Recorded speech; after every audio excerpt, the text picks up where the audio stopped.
What's up, guys? Today we're going to be talking about Prince of Thorns by Mark Lawrence. So, this is actually one of my favorite books of all time.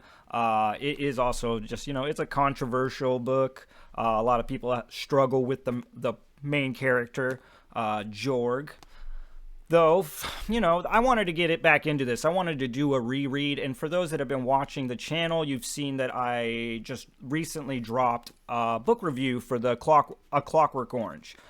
So it might not be such a big surprise that now I'm jumping into this. Now, the reason why that might not be such a big surprise is that Jorg is basically modeled after Alex from The Clockwork Orange. From my understanding, Jorg basically was created because Mark Lawrence wanted to see what would happen if you took a character like Alex and put him in a fantasy setting. Let's get into it. Prince of Thorns follows a broken young man named Jorg, who's also a prince. Well, he's a runaway prince, and he just so happens to have run away with a very not-so-merry band of misfits that he's affectionately named the Road Brothers. So when we pick up with the story, basically we're following Jorg and the Road Brothers as they just are wreaking mad havoc across the Broken Empire. Now, by 7 pages into this tale, we have already witnessed or seen or just experienced our main character and his supporting brothers just rape and pillage and burn people alive. So this is an intense way to start out the story. Shortly after this, though, we will start to get hit with flashbacks because this story is told on 2 different timelines. We will get the current one where Jorg is narrating us along, but we will also take steps back into the past, which will give us massive, amounts of insight into the character of Jorg Ankrath. So it's when we're hit with these flashbacks that we begin to understand what exactly broke our young prince Jorg, and this is when we find out that at the age of 9 years old, Jorg was with his mother and his younger brother William, and they were killed. In fact, and Jorg was thrown into this briar patch of thorns, where he was kind of left for dead. While he was hanging there from these thorns, stabbing inside his body, torturing him, and just all kinds of pain, he had to witness these men kill his mother and his brother. This obviously changes the course of life for our young prince. This is going to just, nothing will ever be the same. And can you blame him? The flashbacks will also reveal exactly who is to blame for these murders. And then it brings us back into the current time, and we start to understand that this story is somewhat of a revenge tale because we understand that Jorg Ankrath, because of all these events, he has focused his power and his hatred towards this one person. But we also start to understand that as much as this is a revenge tale, we seem to be following Jorg and the brothers wreaking havoc on the entire Broken Empire, basically on everyone except the one person that counts. On Jorg's 14th birthday, he runs into a holy man from the church who is also somebody that's familiar to him. Now, this will change Jorg's current path, which aims him back towards Ankrath and the tall castle, back to his father, because Jorg, now 14 years old, he is of age, and he wants to go claim what he feels is rightfully his. Jorg's return to Ankrath is not exactly a really warm welcome one. Now, there are actually people in Ankrath that are excited that he has returned. But his father, King Oladan, doesn't seem to be too stoked to see old Jorgy boy back in the kingdom, especially not back at Tall Castle. From here, there is a small series of events that plays out in a very dastardly way, which I really liked and enjoyed. But also what happens ultimately is that Jorg Ankrath gets set upon what's basically a suicide mission by his father. King Oladan basically tells Jorg he wants Galeth, and this is just something that's probably not going to be able to be accomplished. Most likely, Jorg will die while trying to do this. But Jorg being Jorg, Challenge accepted. What happens from here is Jorg understands that going directly to war with Galeth is just going to get him killed. But he knows also that that's his best diversion as well. So he sets that one up. While then he devises a plan to go in through the back door. He will have to broker a deal with the new people, basically so he can get into this like secret passageway into the Red Castle. Going through the back way is maybe not as easy as it seems, though.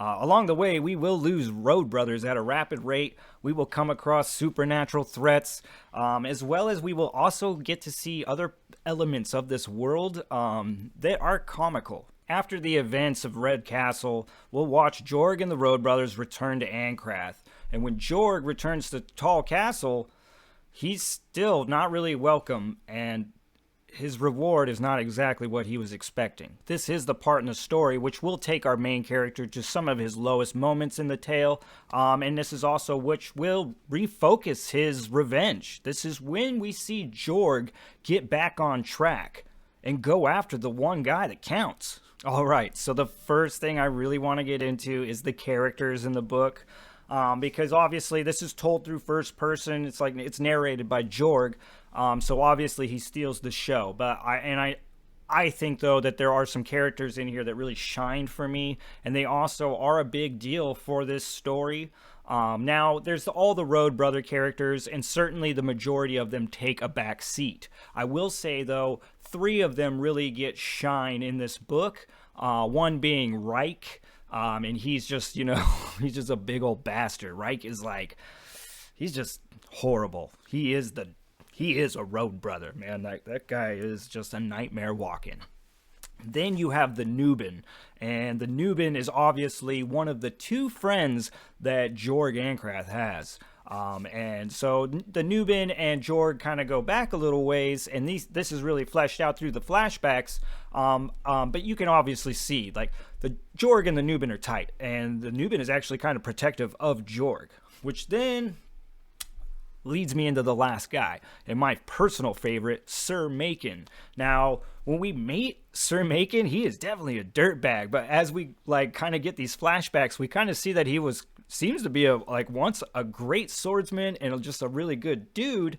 But for whatever reasons, following Jorg has led him down this route. But nonetheless, Jorg's relationship with Macon is one of my favorites, and it's certainly one that shines very bright. This story is dark, and it is disturbing. So when you see these little tiny kernels of friendship, they really brighten up the darkness like a lighthouse on a stormy day kind of thing, man. It's crazy, just that little bit of a relationship value, just how it shines through. Which brings me to the honorous Jorg Ancrath. Now, this guy is pretty much the reason why people either hate or love the book, really. This is one that tears fandom, for sure. And it's most certainly because of his actions, his behaviors, right? That first 7 pages you get hit with, it's certainly the quickest way to despise your main character. I don't feel that Mark Lawrence wrote Jorg Ancrath to be, he didn't write him to be sympathized with, even with it, the tragic parts of his life. He didn't write him to be relatable. I think that he truly just wrote him to be slowly understood for just what he is, man, and what he is as a broken young man. And I do think it's kind of funny that people throw so much judgment and hate at Jorg. I understand.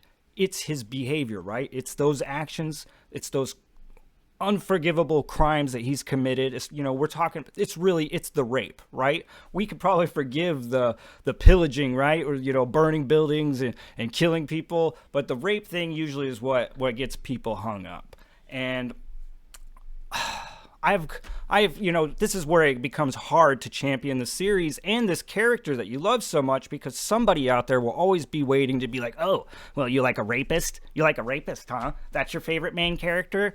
It's like, look, I'm not trying to defend Jorg Ancrath's behavior, but I'm also not trying to label him as his behavior. there is the man, Jorg Ankrath, and there is his nasty behavior. Now, some people can't separate those two things, but I think that it is very important to do so, because what you're dealing with is symptoms of a traumatized youth.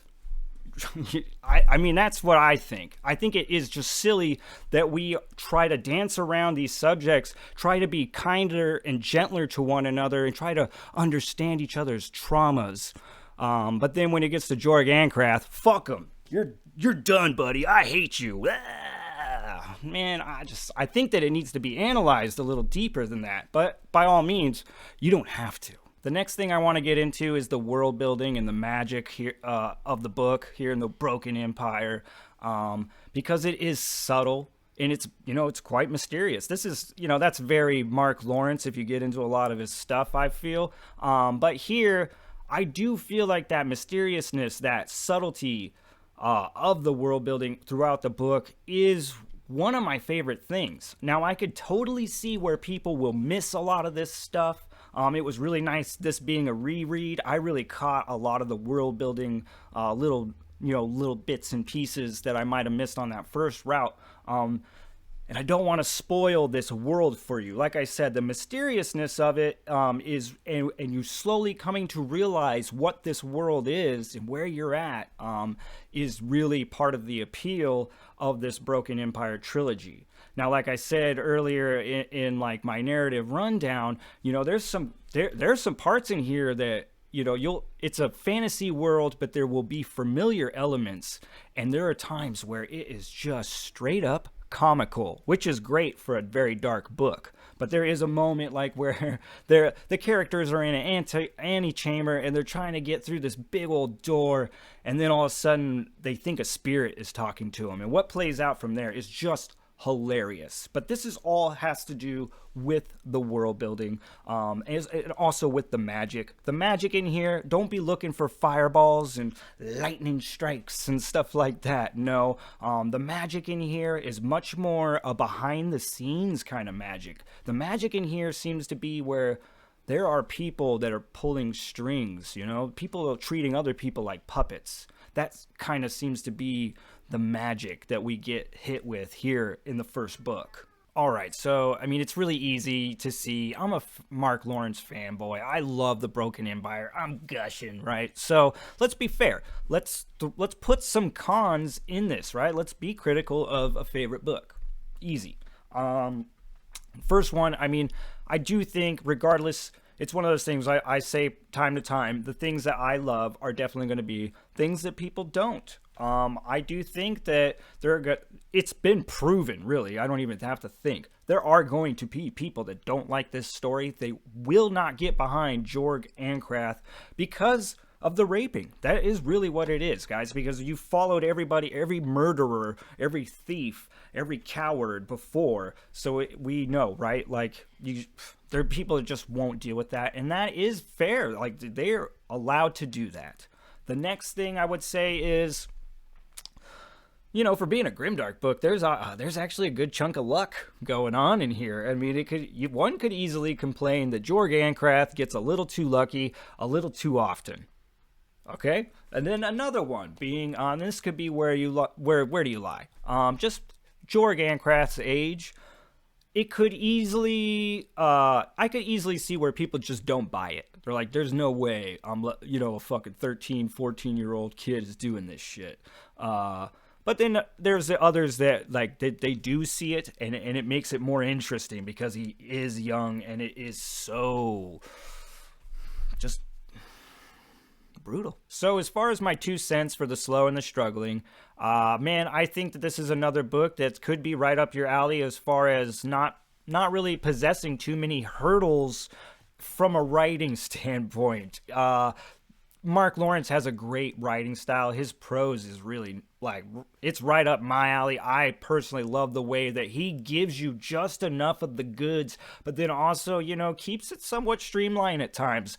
This really keeps it very accessible for a slow reader. Like, you can get into his stuff. You won't get too hung up on it. What you're really going to have to ask yourself, guys, is, do you want to follow Jorg Ankrath? death metal, punk rock, grimdark enough to follow a complete disturbed individual. No, he's not a sociopath because he has feelings for his brothers. Macon, the Nubian, it's been proven. Stop calling him a sociopath. He's not even a psychopath. He's a broken individual. But you're going to have to figure out, do you want to follow him? All right, guys.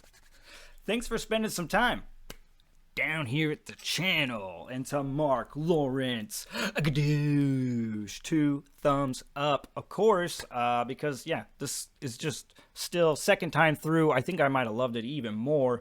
I just absolutely love The Broken Empire. I think you did a crazy job, and good on you. Good on you for having the guts to do something different, okay? All right, guys. If you're new, please like and subscribe and keep an eye out because, yes, I am jumping back into The Broken Empire, but I'm also smashing out the Red Queen's War at the same time, so hopefully tomorrow I should have my Prince of Fools video up. All right? All right. All right, guys. As always, peace.